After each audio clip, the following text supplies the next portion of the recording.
The heat was a physical presence. It pressed down on the asphalt of Naval Amphibious Base Coronado, making the air shimmer over the training grounds.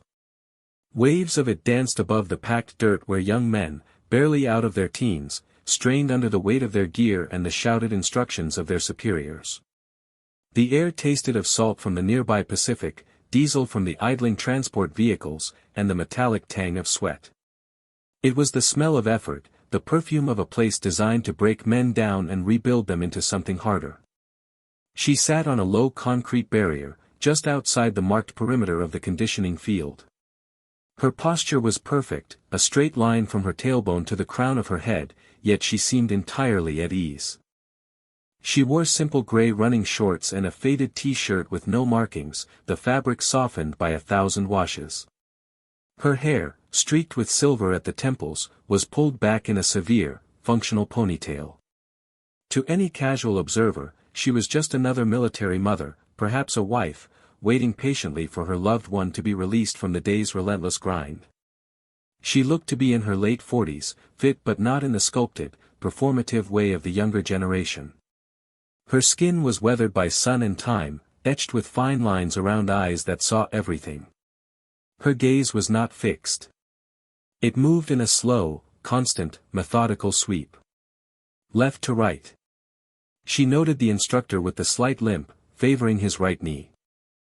She noted the trainee in the back rank whose breathing was becoming ragged, his rhythm broken. She noted the position of the sun and the length of the shadows it cast. She noted the 2 access points to the field and the single medical tent set up 100 yards away. Her hands rested on her knees, still and calm, but her mind was a map, constantly updating, assessing, and filing away information. It was a habit forged in places far from this sun-baked California training ground, a process as involuntary and essential as breathing. One of the massive stroller wheels on a jogging path nearby squeaked a repetitive, grating complaint with every rotation. A gull cried out overhead, a lonely, plaintive sound against the rhythmic cadence of a platoon chanting during a run. She catalogued the sounds, placed them, and dismissed them. Her focus was on the field, where her son, Leo, was just another anonymous figure in a sea of green and brown, his face a mask of strained determination. She saw the subtle shift in his weight, the way he squared his shoulders before the next evolution. She recognized the stubborn set of his jaw. It was her jaw. The training exercise wound down. The shouts of the instructors softened to guttural growls of dismissal. The trainees, slick with sweat and covered in a fine layer of dust, broke formation, their movements sluggish with exhaustion. They shambled towards the water coolers, a collective sigh of relief rising from their ranks. She remained seated, her stillness a small island of calm in the midst of the weary motion. She would wait until Leo saw her. She would not call out. She would not draw attention. That was the way. Attention, however, found her. It arrived in the form of 3 men, walking with the self-conscious swagger of those who have been given a small amount of power and intend to use all of it. They were instructors, their petty officer insignia crisp on their collars. They were young, their faces still unlined, their bodies taut with the easy strength of youth. The one in the lead, whose name tape read Cole, had a jaw that seemed permanently clenched, a manufactured look of toughness. The other 2, Riggs and Decker, flanked him like pilot fish on a shark. Cole stopped a few feet in front of her, planting his feet wide. He hooked his thumbs into his belt. It was a pose he had likely seen in a movie. "Ma'am," he said, the word dripping with condescension. "This area is now restricted. You need to move." She did not look up at him immediately. Her eyes completed their sweep of the field, noting her son had grabbed a water bottle and was now looking in her direction. Only then did she lift her gaze to meet Cole's. Her expression was neutral. "Understood," she said. Her voice was even, without inflection. When did the restriction go into effect? It was a simple question of logistics. But Cole heard it as a challenge. He saw a middle-aged woman in worn-out gym clothes questioning his authority. A smirk touched his lips. It went into effect when I said so, he replied, his voice louder now, performing for his audience of 2 and any trainees within earshot. This is a live training area, not a spectator sport. Now move it, lady. Riggs and Decker chuckled on cue. They shuffled their feet, enjoying the show. This was their routine. Find a civilian, someone who didn't understand the rules, and flex their petty authority. It made them feel important. The woman on the barrier did not move. She simply watched him, her head tilted slightly. The perimeter wasn't marked, she stated. It was not an accusation. It was an observation. A fact. This calm recitation of fact seemed to enrage Cole more than any argument would have. His face reddened slightly. Are you deaf? I just marked it. With my voice. This isn't the base exchange, Grandma. This is where real warriors train. You need to be somewhere else. He took a step closer, deliberately invading her personal space, looming over her. The smell of his cheap cologne and self-satisfaction was cloying. She did not flinch. She did not lean away. She remained perfectly still, a rock against which his pathetic tide of aggression was breaking. She was offering him an out. A chance to walk away, to let it go. Her silence was a gift, an opportunity for him to de-escalate without losing face. All he had to do was turn around and leave. He did not take it. He mistook her stillness for fear, her silence for submission. It was a profound, and ultimately catastrophic, miscalculation. He saw what he wanted to see, an older woman, a civilian, someone to be pushed around. He did not see the coiled potential in her posture.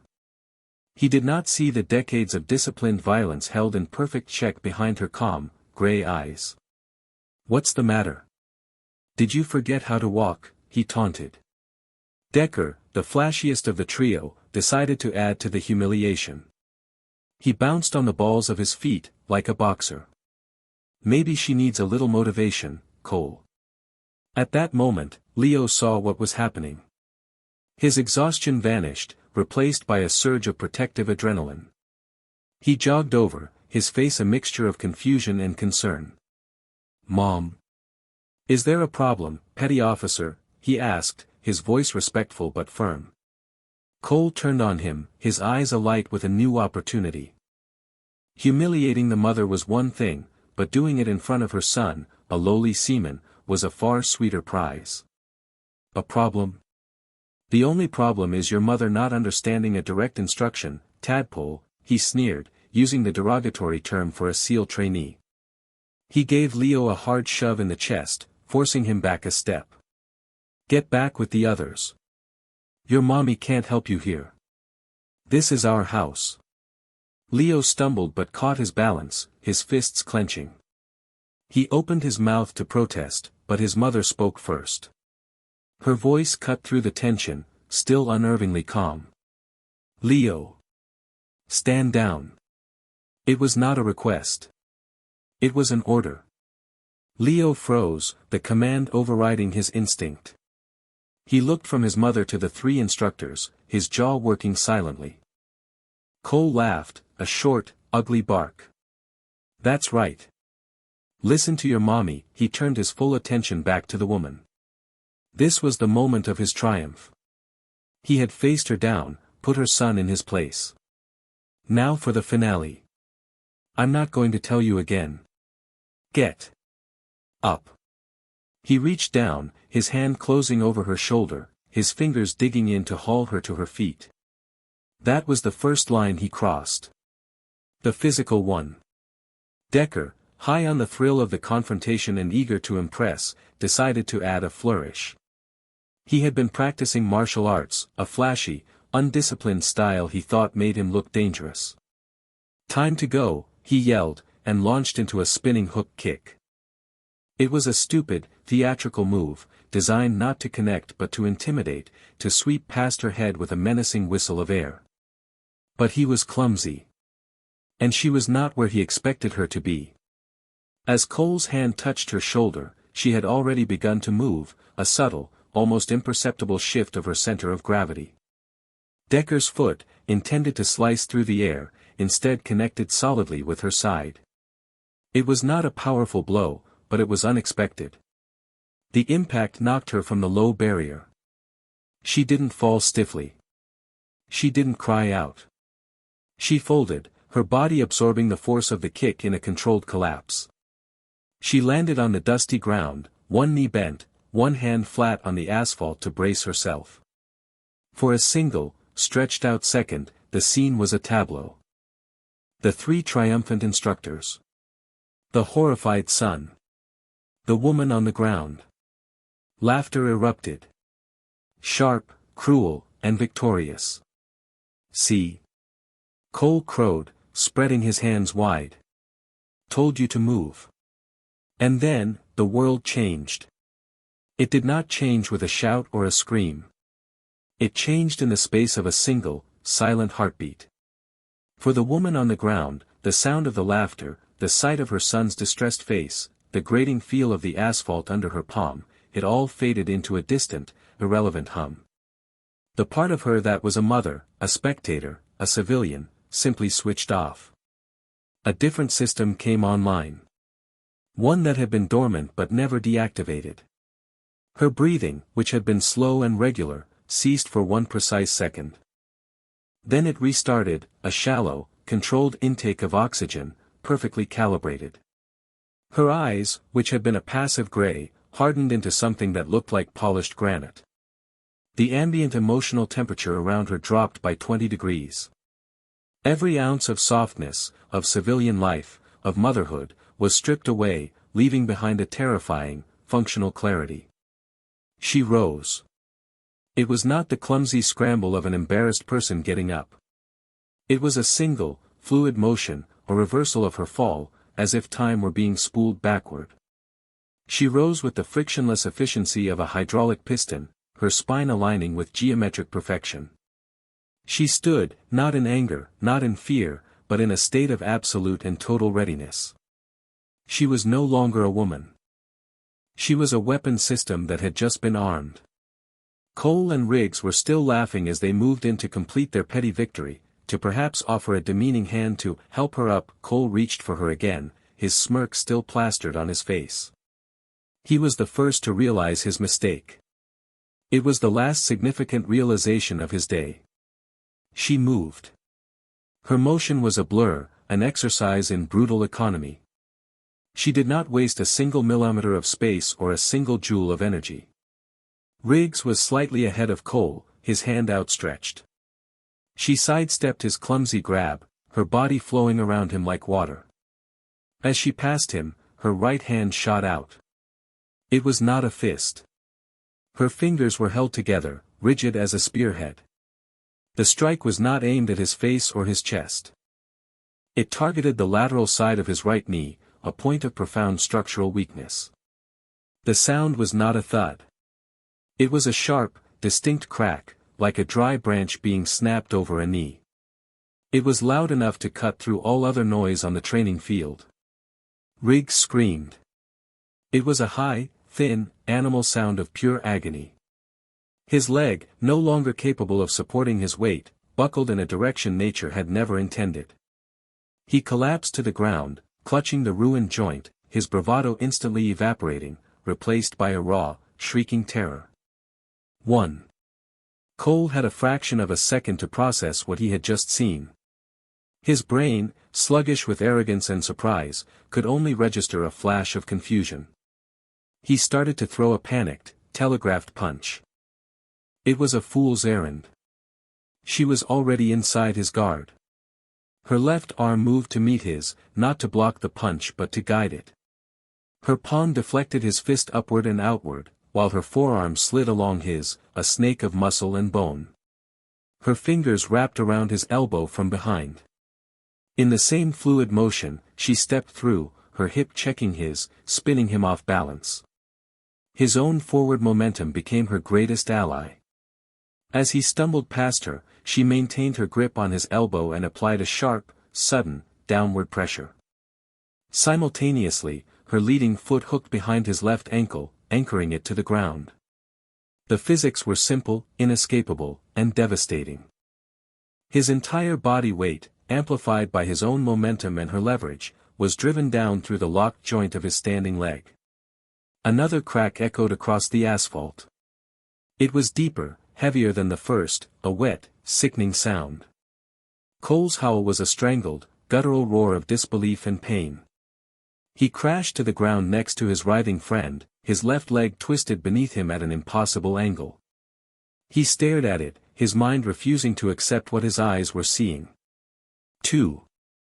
The entire sequence, from the moment she rose to the moment Cole hit the ground, had taken less than 3 seconds. Decker, the kicker, the instigator of the physical assault, was frozen. His feet felt like they were nailed to the pavement. He had seen it. He had seen the impossible speed, the surgical precision. He had heard the sounds of his friend's bones breaking. The laughter was a distant memory, a ghost from another lifetime. Now, there was only a cold, silent dread that filled his entire being. She did not move toward him. She did not have to. She finished her turn, the motion as clean and precise as everything else she had done, and simply fixed her gaze on him. Her face was a blank slate. There was no anger, no triumph, no emotion at all. It was the dispassionate, analytical stare of a predator that has already finished its hunt and is merely observing the aftermath. That look was more terrifying than any threat could ever be. Decker made a small, whimpering sound in the back of his throat. He took one step back, then another. His legs tangled. He fell backward, landing hard on his backside. He scrambled away, crab-walking in the dirt like a terrified child, his eyes wide, his face ashen. He did not stop until he bumped into the legs of a frozen trainee. Threat neutralized. Silence descended upon the training ground. A profound, ringing silence. The 100 or so SEAL trainees and the dozen other instructors stood as if flash-frozen. The rhythmic squeak of the stroller wheel from the distant path was suddenly audible again. The only other sounds were the agonized moans of Cole and Riggs and the pathetic, whimpering sobs of Decker. Every eye was on the woman. She stood between the two broken men, her breathing already returning to its slow, calm rhythm. She looked down at them, her expression unreadable. It was not a look of satisfaction. It was the clinical, detached gaze of an engineer examining two pieces of failed machinery. From the crowd of stunned instructors, one man began to move. He was older, his face a roadmap of sun and hard living, his uniform faded from years of service. On his collar was the insignia of a Master Chief Petty Officer, the highest enlisted rank, a man who had seen everything the Navy had to offer. He walked forward slowly, his eyes never leaving the woman. He did not even glance at the two men on the ground. His focus was absolute. He walked past Decker, who was still babbling on the ground, as if he were a piece of litter. He came to a stop about 10 feet from the woman, a respectful distance. He stood straight, his back rigid. A look of dawning comprehension, of awe, and of a deep, professional dread was spreading across his face. He knew. He might not have known before, but he knew now. He had seen that kind of efficiency only a few times in his long career, and always in places that did not officially exist. He cleared his throat. His voice, when he spoke, was quiet, but it carried across the silent yard with the weight of undisputed authority. He was not speaking to her. He was speaking to every other person present. All of you, he said, his voice gravelly. You are witnesses. You will remember exactly what you saw. You will remember who the aggressors were. He then turned his gaze fully to the woman. He gave a slight, almost imperceptible nod. It was not a greeting. It was an acknowledgement. A sign of profound, peer-to-peer respect. Commander Rostova, he said, the title landing with the force of a physical blow on the stunned audience. My apologies. I was not aware you were on base. Commander. The word hung in the hot, still air. It explained everything and nothing. It was a rank, but the way the Master Chief said it, it was clear he meant something more. He was identifying a tribe, a very small, very dangerous tribe. Eva Rostova's posture had already softened. The weapon system was disarming itself. The mother was coming back online. She gave the Master Chief a curt nod of her own. "Master Chief," she acknowledged simply. She then turned to her son.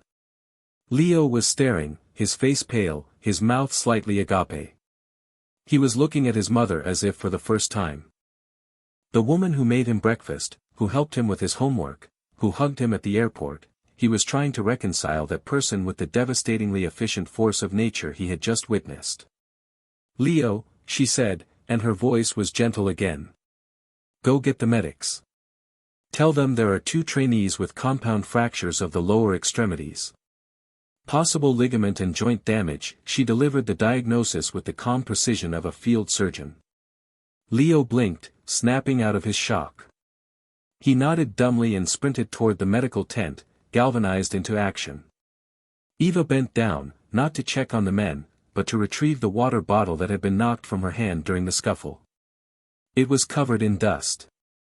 She calmly wiped it clean on the leg of her shorts, unscrewed the cap, and took a long, slow drink. The arrival of formal authority was swift. Sirens, still distant, grew steadily closer. A black command vehicle, lights flashing but siren off, pulled up to the edge of the training field. Base security spilled out, followed by a tall, lean man in a crisp, starched uniform. A captain. The base commander. He looked furious. He strode onto the scene, his eyes taking in the situation with a quick, practiced assessment, 2 instructors on the ground being tended to by medics who had just arrived, a third babbling incoherently to a security officer, a crowd of silent trainees, and in the middle of it all, the Master Chief standing near a civilian woman. The Master Chief met the captain halfway, saluted crisply, and spoke in a low, urgent tone. The captain listened, his expression growing grimmer with every word. He glanced over the Master Chief's shoulder at Eva, his eyes widening slightly. He knew the name. He walked over, his polished shoes crunching on the dusty ground. He stopped before her and the Master Chief. "Commander Rostova," he said, his voice tight with protocol and controlled anger. "I am Captain Hayes, commanding officer of this base. On behalf of the United States Navy, I want to offer my most profound and sincere apologies for the utterly disgraceful conduct of my personnel." Eva simply nodded, accepting the apology. There was no need for words. "Master Chief has given me a preliminary report," Captain Hayes continued. "But for the record, ma'am, what happened here? Your men instructed me to leave a restricted area," she said, her voice flat and factual. "I inquired as to when the restriction was enacted. They took exception to the question. They escalated the situation verbally, then physically." She paused, then added, "They made a mistake." It was the most profound understatement the captain had ever heard. "A mistake," he repeated, his voice laced with ice. He turned to the nearest security officer. "Get statements from every single witness. Every trainee, every instructor. I want them all, verbatim." The testimony was unanimous. It was a chorus of identical stories. The 3 petty officers had been arrogant, aggressive, and unprofessional. They had instigated, taunted, and assaulted. The woman had been calm, quiet, and still. She had only acted after they laid hands on her and her son. She had defended herself. The trainees, who had been subjected to the trio's bullying for weeks, recounted the events with a quiet, damning satisfaction.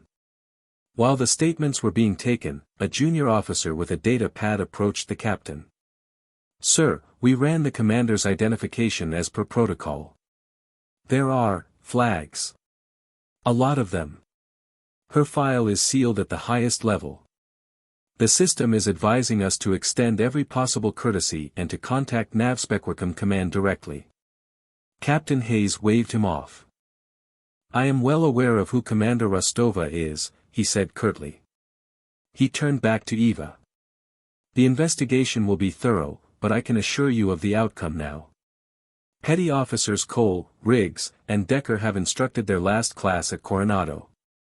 Their naval careers, for all intents and purposes, are over. I will see to it personally. The consequences were delivered with the finality of a guillotine. There would be no review board that could save them. Their actions, witnessed by 100 future SEALs and, far more damningly, committed against a living legend of the community, had sealed their fate. "Commander," the captain said, his tone shifting from authoritative to respectful. "Legally, this was an assault.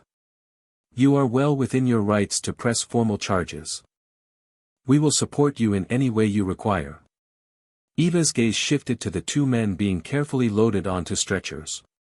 Their faces were pale and slick with sweat, their eyes wide with pain and the dawning, terrifying understanding of the magnitude of their error. They had picked a fight with a force of nature and had been broken by it. "That won't be necessary, Captain," she said. Her voice was quiet, but it carried a weight that left no room for argument.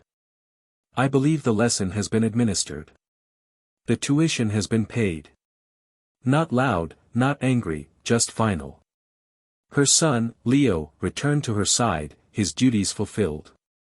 He still looked at her with a sense of awe, as if the ground had opened up and shown him a hidden world. The gap between the mother he knew and the warrior he had just seen was a chasm he was still struggling to cross. She put a hand on his shoulder, the touch gentle, reassuring. "Come on, Leo," she said softly. "Let's go. We have dinner reservations." The casual domesticity of the statement was jarring, surreal, against the backdrop of sirens and grim-faced officers. They began to walk away, leaving the chaos behind them. They moved through the crowd of trainees, who parted for them silently, their eyes filled with a mixture of fear and a newfound, profound respect. They were no longer looking at just a seaman's mom, they were looking at a standard they might spend the rest of their lives trying to meet. As they walked toward the parking lot, the oppressive heat of the afternoon finally beginning to break, Leo found his voice. It was hoarse. "Mom. I never knew. All those years, you never said." She looked at him, and for the first time since the confrontation began, a flicker of warmth, of maternal softness, returned to her eyes. "There was no need for you to know," she said. "My work was my work. My life with you was my life. I tried very hard to keep a wall between those two worlds. But how did you, what you did to them?" He stammered, unable to articulate the violent, beautiful, terrifying efficiency he had witnessed. She squeezed his shoulder gently. "There is a time to be a shield, Leo, and a time to be a hammer. Most of life, the best parts of it, are spent being a shield. Protecting things. Protecting people you love." She paused, her gaze distant for a moment, as if looking at a memory from a long way off. "But sometimes, people mistake the shield for a target. They push and they push, thinking it will bend or break. They don't understand that the only reason the shield exists is to protect the hammer behind it." She looked at him again, her focus entirely on her son. "Today," she said simply, "they made the choice for me. They chose the hammer." They reached the edge of the asphalt, the dust of the training ground giving way to the faded white lines of the parking lot. Eva did not look back. She did not need to. Her work there was done. But back on the field, two men did look back. Captain Hayes and the Master Chief stood side by side, watching the woman and her son walk away until they were just two small figures receding into the glare of the setting sun. The captain shook his head slowly, a look of weary disbelief on his face. The Master Chief remained perfectly still, his eyes locked on Eva's retreating form. He had spent 30 years in the teams. He had seen operators of every caliber. He knew the legends, the stories whispered in hushed tones in ready rooms and forward operating bases across the world. He knew that some legends were true. Slowly, deliberately, he raised his right hand to his brow. It was a crisp, perfect salute. It was not a salute to a retired officer. It was not a salute required by protocol. It was a salute of pure, unvarnished respect from one warrior to another, an acknowledgement of a skill and a control so absolute it bordered on the sublime. It was a final, silent testament to the quiet professional who had reminded everyone on that field a vital lesson: the most dangerous people are the ones who have nothing to prove.